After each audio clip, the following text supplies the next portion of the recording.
So today we will study about drugs used in respiratory disorders. Now अब respiratory disorders के अंदर जो हमारे पास drugs use की जाती हैं उसके बारे में पढ़ने से पहले हमें पता होना चाहिए कि हमारे पास कैसे different respiratory disorders होते हैं.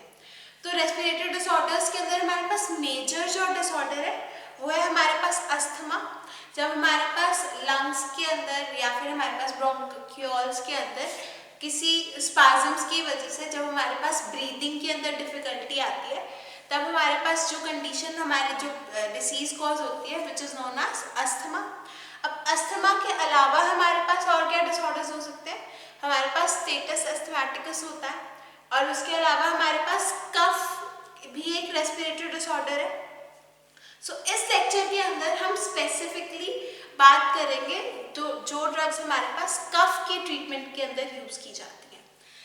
तो कफ की ट्रीटमेंट के अंदर जो ड्रग्स यूज की जाती हैं उससे पहले हमारे पास जो पोर्शन आता है दैट इज कि हमारे पास कफ होती क्या है. तो कफ यानी कि हमारे पास नॉर्मल भाषा में अगर बात करें तो कफ मतलब जब हम खांसते हैं तब हम उसको कफ बोलते हैं. सो कफ होता क्या है, हमारी बॉडी का एक प्रोटेक्टिव रिफ्लेक्स होता है जो कि हमारे पास हेल्प करता है. कोई ना कोई अगर इरिटेटिंग मैटर हमारी विंड पाइप के थ्रू हमारी बॉडी के अंदर एंटर करने की कोशिश कर रहा है तो उस इरिटेंट मैटर को बाहर रिमूव करने के लिए. सो कफ क्या होता है, कफ हमारे पास एक ऐसा प्रोटेक्टिव रिफ्लेक्स एक्शन होता है जो किसकी वजह से होता है, हमारे पास रिमूव करने के लिए इरिटेटिंग मैटर को रेस्पिरेटरी ट्रैक्ट में से. So what is cough? Cough is a protective reflex of the body which helps to reduce irritant matter from the respiratory tract. अब जो हमारे पास कफ होती है वो दो तरह की हो सकती है. या तो कफ हमारे पास प्रोडक्टिव हो सकती है या फिर हमारे पास जो कफ है वो हमारे पास नॉन प्रोडक्टिव हो सकती है. अब प्रोडक्टिव कफ और नॉन प्रोडक्टिव कफ में क्या डिफरेंस होता है? प्रोडक्टिव कफ हमारे पास वो कफ होती है जिस कफ के अंदर हमारे पास लार्ज अमाउंट्स में म्यूकस या स्पूटम का सिक्रीशन हो, और नॉन प्रोडक्टिव कफ होती है हमारे पास जो ड्राई कफ होती है जिस कफ के अंदर हमारे पास स्पूटम या म्यूकस नहीं होता, वो होती है हमारे पास नॉन प्रोडक्टिव कफ. अब हमारे पास ये कफ जो है, ये जो बॉडी का रिफ्लेक्स एक्शन है, ये हमारे पास एक्टिवेट कैसे होता है? तो जो हमारे पास कफ है वो हमारे पास किसी भी रेस्पिरेटरी ट्रैक्ट के अंदर अगर कोई इन्फेक्शन हो जाए, कोई आरटीआई हो जाए, रेस्पिरेटरी ट्रैक्ट इन्फेक्शन हो जाए तो उसकी वजह से हमारे पास कफ हो सकता है. इन्फ्लेमेशन के अगर रेस्पिरेटरी ट्रैक्ट के अंदर इन्फ्लेमेशन हो जाए तब हमारे पास कफ हो सकता है.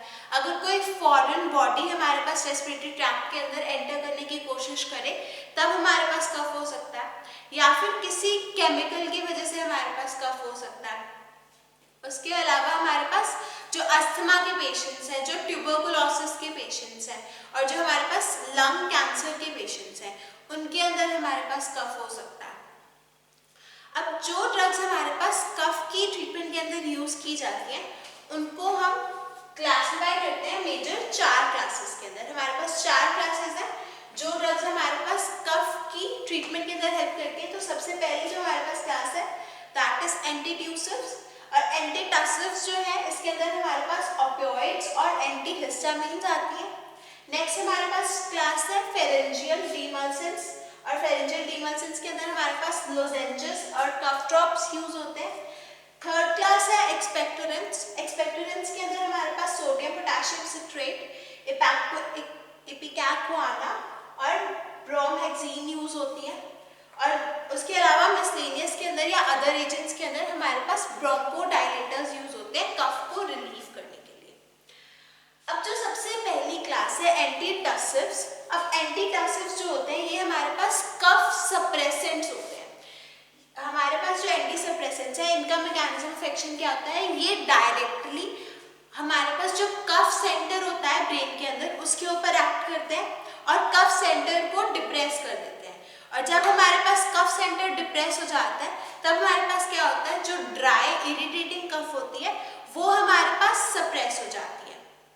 अब जो एंटीटसिव्स है ये हमारे पास या तो अकेले यूज किए जाते हैं या फिर कॉम्बिनेशन में यूज किए जाते हैं एक्सपेक्टोरेंट्स के साथ. तो क्या करते हैं एंटीटसिव्स? एंटीटसिव्स हमारे पास कफ सप्रेसेंट्स होते हैं, डायरेक्टली एक्टिंग कफ सप्रेसेंट्स होते हैं, कफ को हमारे पास सप्रेस करते हैं। कैसे सप्रेस करते हैं? These agents act directly on the cuff centers present in brain and depress the cuff centers present in brain. Due to depression of cuff center present in brain, what happens is the dry irritating cough is suppressed. अब उसके अलावा हमारे पास जो opium alkaloid, हमारे पास इसके अंदर कौन सी ड्रग्स आती है एंटीटसिव्स के अंदर? ओपियोइड्स और एंटीहिस्टामिन्स। अब जो ओपियोइड और एंटीहिस्टामिन्स हैं ये हमारे पास इफेक्टिव कफ सप्रेसेंट्स हैं, लेकिन हमारे पास जो प्रोडक्टिव कफ होती है, जो हमारे पास स्पूटम के साथ या म्यूकस वाली कफ होती है, उसके अंदर हम ओपियोइड्स को बहुत कम यूज करते हैं, या फिर हमें अवॉइड करना चाहिए ओपियोइड्स का यूज अगर जो कफ है वो प्रोडक्टिव कफ है। अब नेक्स्ट हमारे पास आता है कि जो हमारे पास ओपियोइड्स हैं, ओपियोइड्स में हमारे पास कौन से एजेंट्स यूज किए जाते हैं? तो मेजरली जो यूज्ड एजेंट है हमारे पास as an antitussive agent in the opioid class is codeine. तो हमारे पास कोडीन ड्रग यूज की जाती है। अब जो कोडीन ड्रग होती है वो हमारे पास उसके अंदर मॉर्फिन लाइक प्रॉपर्टीज होती हैं।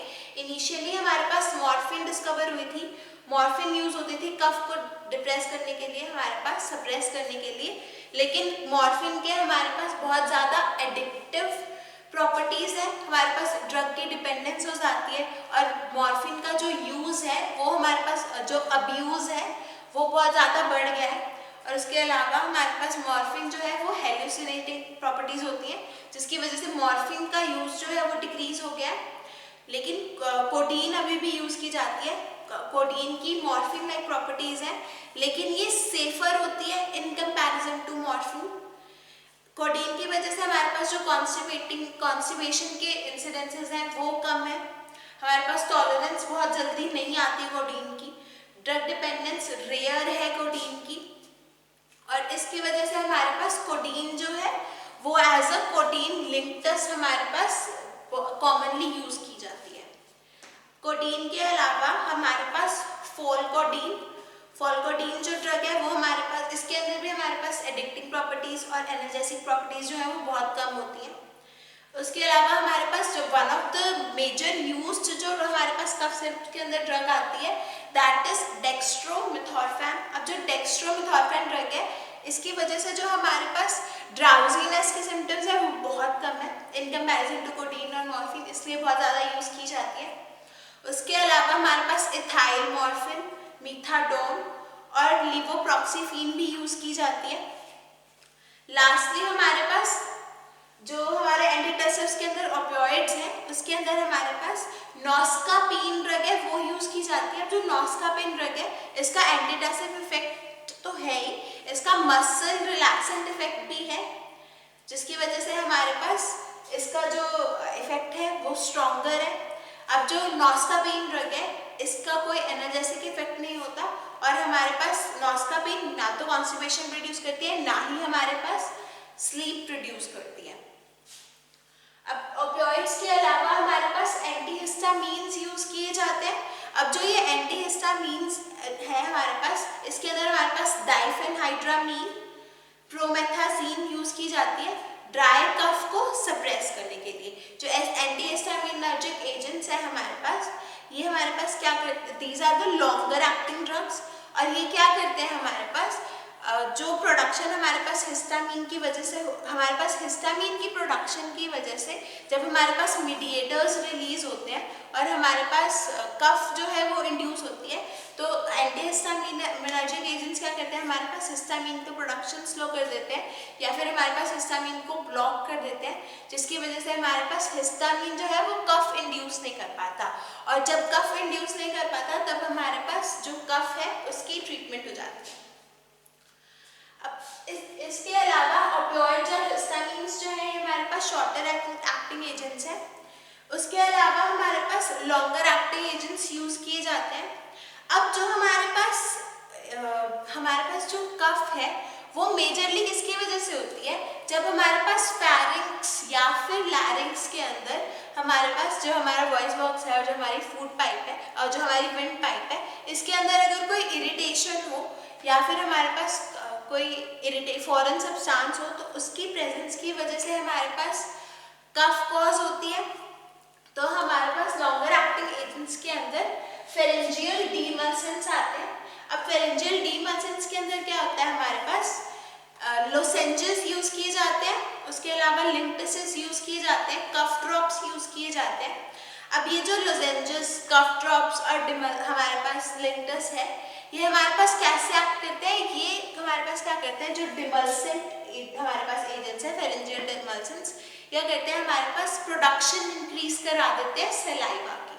और जब हमारे पास सलाइवा की प्रोडक्शन इंक्रीज हो जाती है, तब हमारे पास क्या होता है, हमारे जो सलाइवा है वो उसकी प्रोडक्शन इंक्रीज होने की वजह से हमारे पास थ्रोट के अंदर एक सूदिंग इफेक्ट प्रोड्यूस होता है। और जो वो सूदिंग इफेक्ट प्रोड्यूस होता है या फिर डिमल्सेंट इफेक्ट प्रोड्यूस होता है, उसकी वजह से हमारे पास जो थ्रोट के अंदर पहले इरिटेशन हो रही थी, इरिटेशन कॉज नहीं होती और हमारे पास कफ जो है उसकी ट्रीटमेंट हो जाती है। फेरेंजियल डिमल्सेंट्स के अंदर हमारे पास लोसेंजेस, कफ ड्रॉप्स यूज किए जाते हैं। अब जो लोसेंजेस और कफ ड्रॉप्स हैं, ये हमारे पास लॉन्गर एक्टिंग एजेंट्स हैं। क्यों? जो लोसेंजेस होते हैं ये हमारे पास हमारे माउथ ऑरली एडमिनिस्टर किए जाते हैं और ये जो है हमारे पास हमारे माउथ के अंदर कम से कम फॉर 5 to 10 मिनट्स रहते हैं और इसका जो इफेक्ट है वो हमारे पास कम से कम 1 to 2 आवर्स तक रहता है और जिसकी वजह से हमारे पास सिम्टोमेटिक रिलीफ आता है। नेक्स्ट जो हमारे पास क्लास है, दैट आर एक्सपेक्टोरेंट्स। अब जो एक्सपेक्टोरेंट एजेंट्स हैं, एक्सपेक्टोरेंट्स के अंदर हमारे पास कौन सी ड्रग्स आती हैं? What are expectorants? एक्सपेक्टोरेंट्स हमारे पास ऐसी ड्रग्स होती हैं जो हमारे पास मेजरली 2 काम करती हैं। सबसे पहले क्या करती है, वो हमारे पास विस्कोसिटी जो होती है हमारे पास ब्रोंकियल सिक्रीशन की, उसको रिड्यूस करती है। और सेकेंडली हमारे पास क्या करती है, जो हमारा कंटेंट है, जो हमारे थ्रोट का कंटेंट है, उसके रिमूव या स्पूटम जो है उसका रिमूवल करने में हेल्प करती है ड्यूरिंग द जो कफिंग का प्रोसेस है, तो उसके अंदर हमारे पास रिमूवल का प्रोसेस हमारे पास स्टार्ट होती है। तो क्या करते हैं हमारे पास expectorants? The drugs which reduce the viscosity of bronchial secretions and facilitate the removal of same during coughing। अब जो हमारे पास एक्सपेक्टोरेंट्स है, ये हमारे पास क्या ड्राई कफ के अंदर बेसिक जनरली यूज किए जाते हैं। अब जो हमारे पास एक्सपेक्टोरेंट्स है, एक्सपेक्टोरेंट्स को हम फर्दर 3 क्लासेस के अंदर क्लासिफाई करते हैं। सबसे पहले जो हमारे पास एक्सपेक्टोरेंट्स के अंदर क्लास आती है, दैट इज डायरेक्टली एक्टिंग। अब जो डायरेक्टली एक्टिंग हमारे पास एजेंट्स हैं, उसके अंदर हमारे पास सोडियम और पोटेशियम सिट्रेट, उसके अलावा हमारे पास potassium iodide, vasaka alkaloids, balsam of Tolu, terpin hydrate और जो हमारे पास ग्वानाफिसिन, आपने देखा होगा हमारे पास ग्वानाफिसिन का जो हमारे पास सिरप्स आते हैं, तो ये यूज किए जाते हैं एज एन एक्सपेक्टोरेंट्स। अब एक्सपेक्टोरेंट्स का हमने क्या पढ़ा, ये क्या करते हैं, हमारे पास जो विस्कोसिटी होती है ब्रोंकियल सिक्रीशंस की, उसको डिक्रीज करते हैं। और सेकेंडली हमारे पास जो हमारा रिमूवल होता है हमारे फॉरेन मटेरियल का ड्यूरिंग द कफिंग, वो करवाते हैं। अब जो हमारे पास सबसे पहली जो क्लास है, जो डायरेक्टली एक्टिंग ड्रग्स है, इसके अंदर हमारे पास सोडियम और पोटेशियम सिट्रेट और पोटेशियम आयोडाइड आता है। इसके अलावा हमारे पास सर्टेन वॉलेटाइल ऑयल्स भी यूज किए जाते हैं। अब ये हमारे पास डायरेक्टली एक्टिंग जो ड्रग्स है, ये क्या करती है, हमारे पास जो हमारा ब्रोंकियोल है हमारे पास, इसके अंदर डायरेक्टली उसको जाके सिमुलेट करती है और वहाँ पे क्या होता है, जहाँ पे हमारे पास सिक्रीशन जो है उसकी विस्कोसिटी डिक्रीज करवाती है। अब सबसे पहले जो हमारे पास डायरेक्टली एक्टिंग के बाद हमारे पास जो क्लास आती है, वो आती है ऐसे ड्रग्स जो कि हमारे पास रिफ्लेक्स के थ्रू एक्ट करते हैं। रिफ्लेक्स के थ्रू हमारे पास अमोनियम क्लोराइड या फिर अमोनियम कार्बोनेट, पोटेशियम आयोडाइड और इपिकैप्टुआना एक्ट करता है। थर्ड क्लास है हमारे पास म्यूकोलाइटिक्स। म्यूकोलाइटिक्स हमारे पास कौन सी ड्रग्स हैं, जैसे कि हमारे पास ब्रोमोहेक्सिन ब्रोमहेक्सिन है, उसके अलावा हमारे पास कार्बोसिस्टीन है और एसिटाइलसिस्टीन जो ड्रग्स है वो हमारे पास वो हमारे पास कैसे एक्ट करती है, म्यूकोलिटिक एक्शन के साथ की तरह एक्ट करती है। अब सबसे पहले एक्सपेक्टोरेंट्स के अंदर जो हम वॉलेटाइल ऑयल्स यूज करते हैं, जैसे कि हमारे पास ऑयल ऑफ यूकलिप्टस यूज होता है, ऑयल ऑफ एनस यूज होता है, ऑयल ऑफ लेमन यूज होता है। अब ये जो ड्रग्स है ये हमारे पास या तो ऑरली एडमिनिस्टर की जाती है या फिर with the help of inhalation हमारे पास एडमिनिस्टर की जाती है। ये हमारे पास क्या करती है, जो रेस्पिरेटरी सिक्रीशन होती है उसका अमाउंट जो है उसको इंक्रीज कर देते हैं। और जब हमारे पास रेस्पिरेटरी जो सिक्रीशन का अमाउंट इंक्रीज होता है तो जो हमारे पास इरिटेशन कॉज हो रही होती है उसकी वजह से जो कफ होती है वो हमारे पास सप्रेस हो जाती है। उसके अलावा हमारे पास बेंजोइन का 5 ml टिंचर भी यूज होता है कफ को हमारे पास सप्रेस करने के लिए। और ये क्या करता है, हमारे पास जो हमारा म्यूकस होता है उसको लिक्विफाई करता है, यानी कि हमारे पास बेसिकली जो ये ऑयल्स हैं और ये हमारे पास जो बेंजोइन होता है, ये जो ड्रग्स हैं ये हमारे पास स्टीम के फॉर्म में दी जाती है। स्टीम इनहेलेशन के थ्रू हमारे पास स्टीम के फॉर्म के थ्रू दी जाती है। अब जो स्टीम होती है, स्टीम के अंदर जो हमारे पास बेंजोइन ड्रग है ये क्या करती है, हमारे पास एक तो कफ को सप्रेस करती है first thing, secondly what it does is ये हमारे पास जो विस्कोसिटी होती है हमारे स्पूटम की उसको डिक्रीज करती है बाय लिक्विफाइंग द स्पूटम। उसके अलावा हमारे पास जो potassium iodide, potassium citrate, ammonium chloride, ipecacuanha, terpin जो हमारे पास ड्रग्स हैं ये हमारे पास रिफ्लेक्स के थ्रू एक्ट करती हैं, डायरेक्टली हमारे पास सप्रेशन करवा देती हैं कफ की।